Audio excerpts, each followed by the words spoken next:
Welcome back, fellow travel warriors. This is Steve. And I'm George. Join us as we unpack the challenges, excitement, preparation, and passion for travel. So, Stevie, you made it back?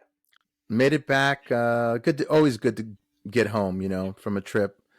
And it was so quick. It went by so quick. And I knew it would be, 4 days. I'm sorry, 4 nights and 5 days. But we packed as much as we could into that trip, and from start to finish, it was a really nice trip. In our last episode, Steve and his son were down in Mexico City for the UFC, and he talked about his travels getting down to Mexico City and everything that led up to UFC Fight Night. So in this episode, Steve's going to do a recap of anything that he missed and everything that happened after the UFC fight and getting back home. So, Stevie, can you tell us how the rest of your trip went? Well, on Saturday, after arriving Thursday afternoon, actually, and staying up late Thursday, the excitement, all the people at the from the UFC at our hotel and the buzz and all that. There was 2 straight nights of that. So Saturday, one of the things I didn't mention is that I wanted a deep tissue massage, and I found a really spectacular place called the Royal Thai Spa. It's in Polanco.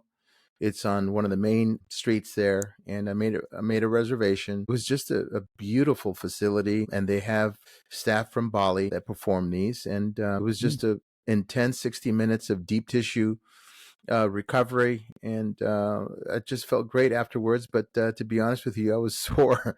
I was sore the next couple of days. But that's one of the things that we put in our link that we put in our channel. That if anyone is there, I highly recommend it. Well, that's great. That's great. Did you go by yourself, or did you and Matthew go? By myself, and actually Matthew went out and did some skating. And so he was able to get a little bit of it in, and so he got his fix in, if you will, and then we met up later, and walked around, went to the shops, got something to eat, and then we headed back to the hotel and started getting ready to head out to the stadium. So, any final thoughts you want to share with us regarding the UFC, the event itself, that you want to talk about? Well, that arena is called Arena CDMX. It's built kind of strangely, to be honest with you, and I thought that the area that was in, kind of an industrial on the outskirts of the city, it was like I don't know, it was just kind of a weird arena to me. And also, I discovered, to my horror, that actually I was in an elevator, and I noticed a lady right to my right, and she had her ticket in her hand, and I could see basically how much she had paid for her ticket. And so I was horrified when I did the calculation, and I realized that, wow, we spent 5-6 times what we should have, purchasing a ticket through a reseller. And I won't mention their name, but I knew we were going to get hit with that. And I really tried in every way to get the best deal I could. But in actuality, we paid an exorbitant amount for those tickets. And if we would have been able to, let's say, have someone there locally purchase the tickets, we would have saved a lot of money, and we would have been sitting so much closer. So that's a lesson learned for the next time. I think when you use a reseller for an event outside of the U.S., I think you'd run the risk of really being gouged for the seats. So for next time, you do have a plan to maybe get better price and better tickets.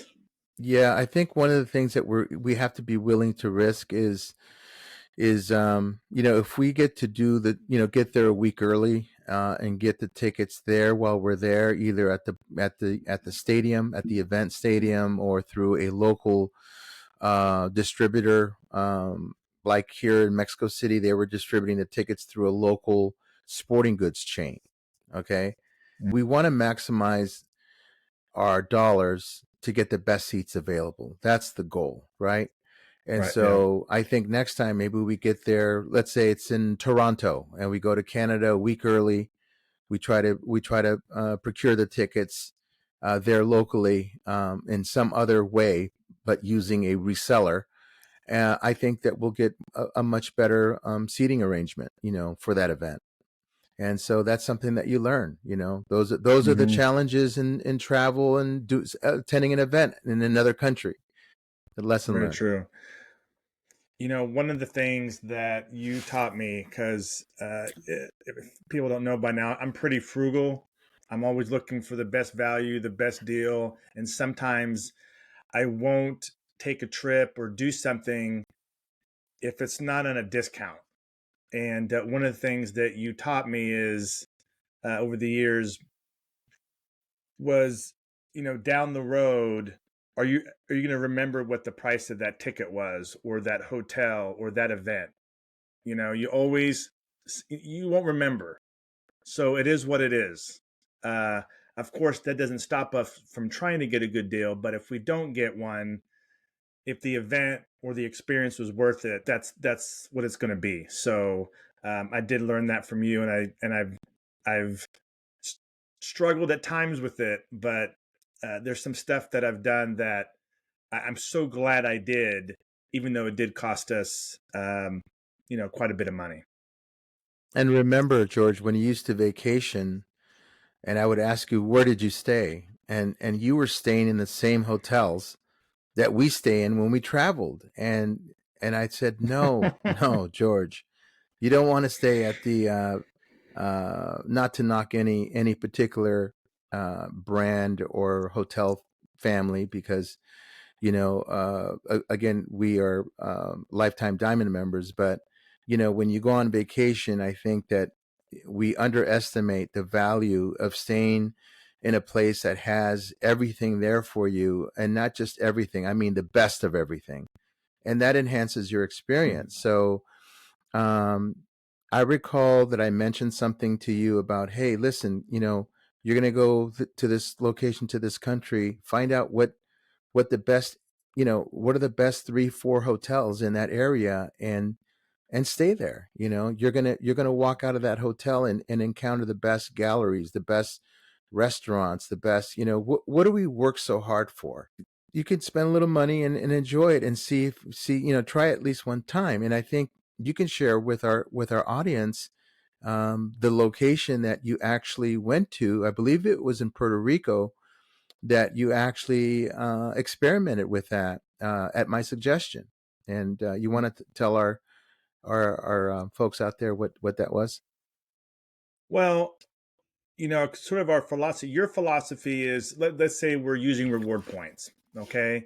And you prefer staying at a higher end hotel for shorter nights, right? So you would stay, let's say, 3 nights at a high end hotel, and let's say the total points was 150,000. How I would do it is, if I'm going to spend that same 150,000, I'll stay at a sort of a lower end hotel and stay there 7 nights. And so that's kind of how we differ. And so over the years, I do understand that now. Staying in a nicer place, as I've gotten older, I do want to stay at somewhere nicer. Um, so I try to balance it out, right? So I have stayed, and I think the trip in Puerto Rico, if I remember right, was the Waldorf Astoria in Fajardo. Um, I think that was our first really high end hotel that we stayed in. I think we stayed there for 3 nights, and it was a great experience, a great property. This was back in 2012, I believe, or 2013. Um, so I do appreciate you kind of explaining that to me, and so I've tried to improve that, and we've done a pretty good job on some trips. But the conservative and the frugal part of me still, rears its head and likes to stay at some places for longer and for cheap, for a cheaper amount of points, or the cost. Um, So let's get back to Mexico City. Fight night was on Saturday, and then Sunday was your day to kind of really explore the area with Matthew. Can you Right. walk us through how that day Well, unfolded? we were up till probably 4 in the morning, 5 Saturday into Sunday, because that was the night of the event, and we got back late. We talked about getting that, struggling to get that Uber back to the hotel, and so we were up late, and it took a while for us to actually kind of unwind and finally fall asleep. And so we got up probably around 10, 10:30, 11, went across the street to a location where the double-decker red on and off bus picks you up, and you can take off from there. So we got on that and it takes you in a circle to all of the major tourist sites. And believe me, we could have spent another 3 days doing that all day. But we went to a artesian village called Coyoacan, and I may not be pronouncing that correctly, but it's if you've been to, let's say, any kind of city that has an old town that has restaurants. It could be Old Town Kansas City or Wichita, Old Town in San Diego, that used to be a fort. This is kind of the feel of it. It's got a small town square park, and then on the surrounding, it has mostly restaurants and eateries. And then you have an artesian village there, and where you can walk in. It's 2 stories, and it has just about everything that a lot of handmade gifts and things like that. So we spent a good part of the day there. And so we also went to the Zocalo, which is the city square, and has a beautiful old church, and it's got the beautiful architecture. And we spent some time there. So those were the two main places that we had time to actually spend Sunday afternoon. And so we got back to the line. This red bus, on and off, stopped at 7. So we were like one of the last buses to get back to a drop off point, where we were able to get an Uber and head back to the hotel, and basically pack up and have dinner, and kind of bed down for the night. Sounds pretty exciting. So you guys flew back to Phoenix on Monday, I believe. Mm-hmm. Did you get to experience the Centurion Lounge in Mexico City? Well, I got to tell you, I wanted to leave very early because we arrived on a Thursday. We're leaving on a Monday. It's hard to gauge how much traffic there would be. They told us about 40, 45 minutes, and so I calculated that. But I also wanted to be at the airport at least 2 hours before our international flight. So we left about 3 hours before our scheduled flight time, and Matthew was giving me a hard time because he said, "Gosh, Dad, I could have slept longer. Why are we leaving 3 hours before?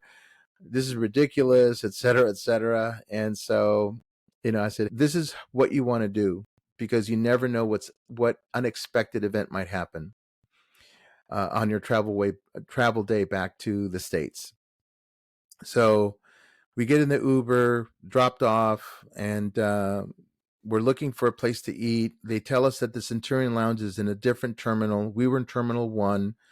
I looked on my phone, and there was one that was listed there, but it was Terminal 2, and it was going to be too far to walk to. So we start actually walking down this hallway in the terminal, and I look to my left, and I see the American Express logo in it. And I'm like, whoa, that's got to be it, So we walked over there, and I was so delighted, because I was like, oh, this will be great. We could spend a couple hours here. To my pleasant surprise, there this Centurion Lounge allowed a guest without a charge. So I was able to get authenticated. Matthew was able to go in, and they did not charge me the $50 that I would have had to pay for, let's say, in the States. We get in, we sit down, and this is a Centurion Lounge where you have to order from a menu, and there were prices listed. So I figured, wow, I can get Matthew in, but you have to pay for everything. So I said, whatever. So we ordered off the menu. The food was delicious. I had a salad. I had Matthew had a burger, and they were small portion, but you could order more and more. So they had a massage station. They had a place to get your nails done. Everything was spotless, very clean, spacious. They had some individual pods where you could put your laptop on and work, and it was just a really nice place to spend 2 hours before you have to fly out.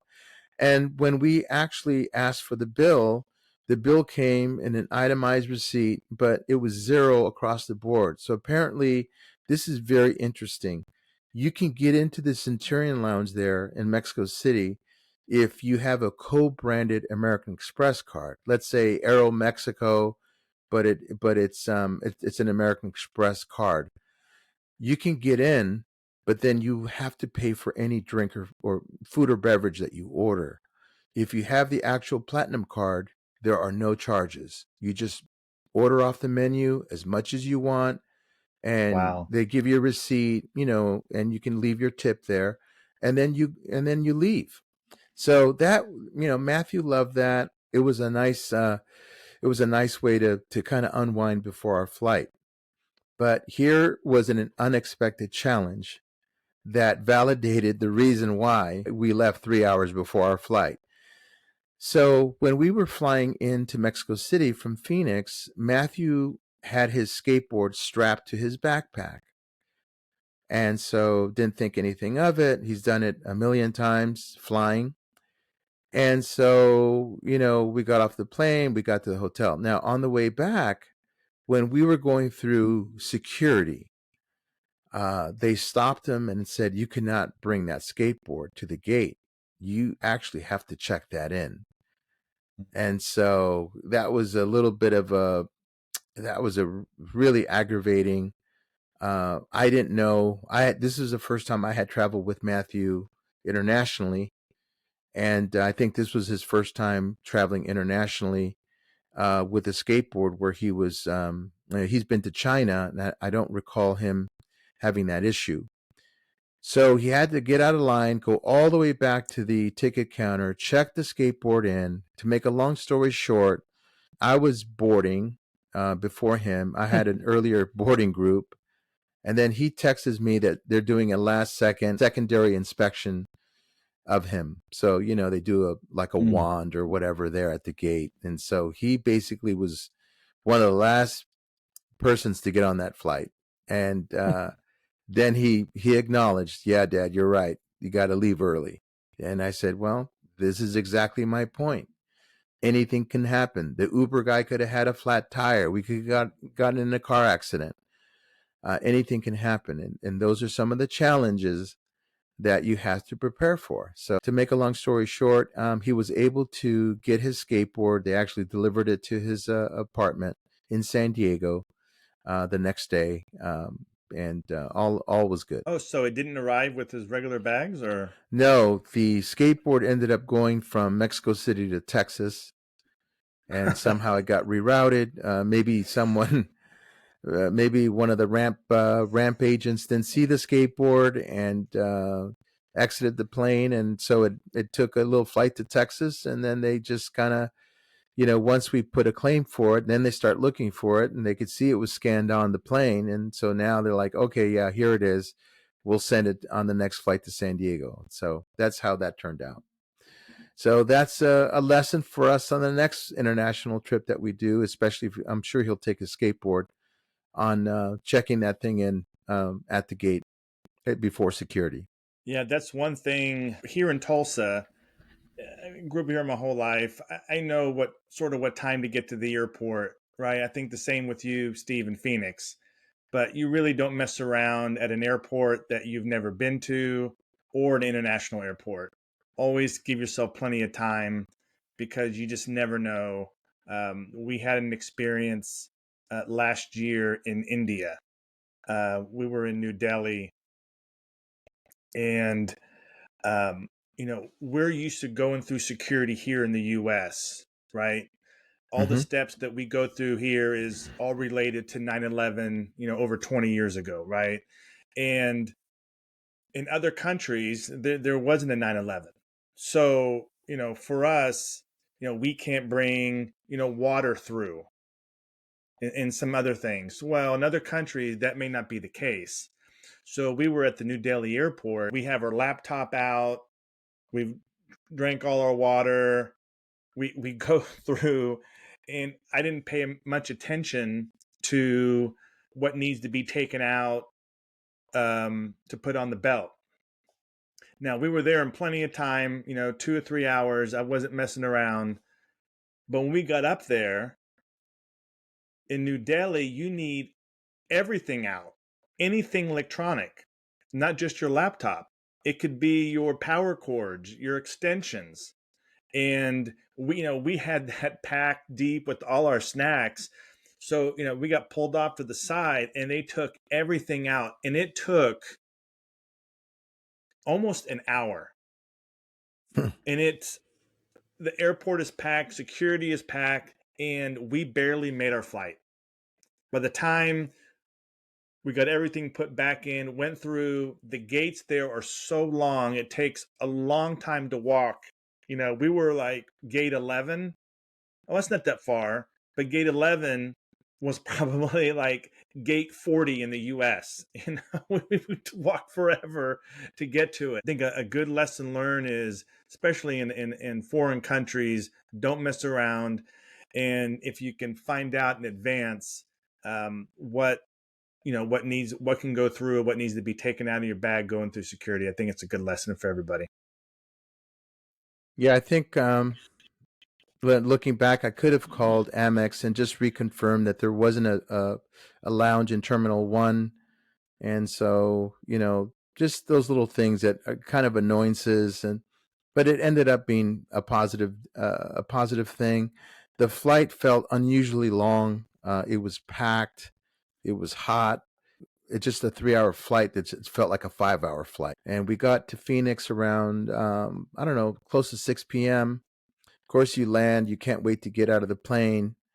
And there's a plane at the gate, and we had to wait about 15 minutes. And that's nowadays, it's usual and customary, right?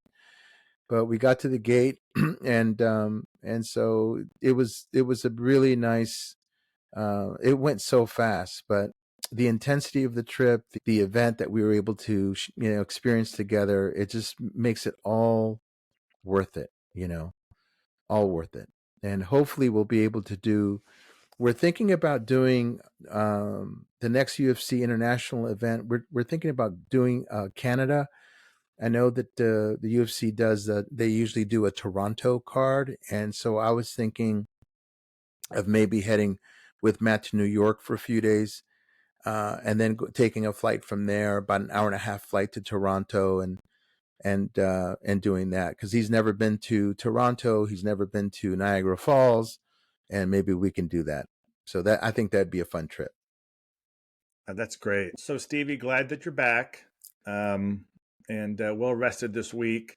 I think next week we're going to talk about lifetime statuses for hotels. I think that'll be an exciting topic.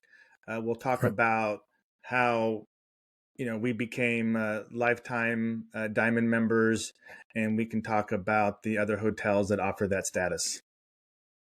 Sounds good. Well, thank you for joining us. And don't forget to hit that subscribe button and ring the notification bell to stay updated on our latest episodes. Join our ever growing community of travel warriors, and let's continue this journey together. Until next time, safe travels.